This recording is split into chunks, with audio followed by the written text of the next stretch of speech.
Welcome to our channel. Today we how to authorize with Netlify for OAuth branch deploys easy tutorial step by step clearly. To authorize with Netlify for OAuth branch deploys, first, log into your Netlify account. Navigate to the site settings of the project you want to configure. In the left sidebar, select Build and Deploy.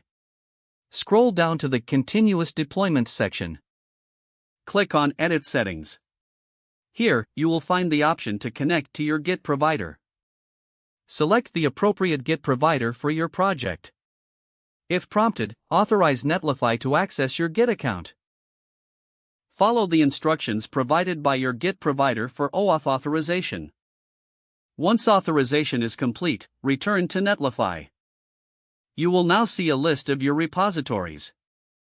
Choose the repository you wish to connect for branch deploys. After selecting the repository, configure the branch settings as needed.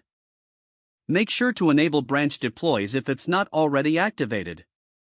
Save your changes to confirm the configuration. Now, you should be set up for OAuth branch deploys on Netlify.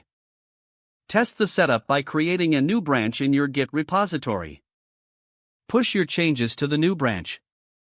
Check your Netlify dashboard to confirm that the branch deploy has been initiated. You have successfully authorized Netlify for OAuth branch deploys. This completes the tutorial on setting up branch deploys with Netlify. If the page does not load, refresh the browser or try again in a private or incognito window. Make sure you are using the correct email address, then retype it carefully to avoid small typos.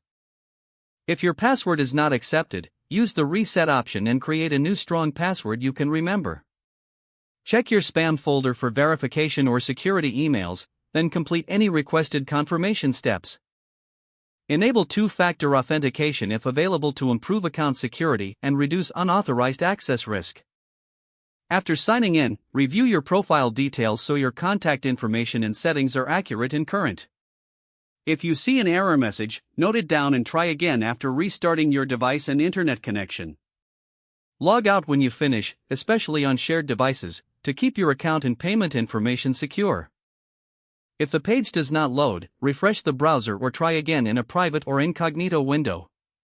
Don't forget to like this video and subscribe to our channel for more step-by-step tech guides.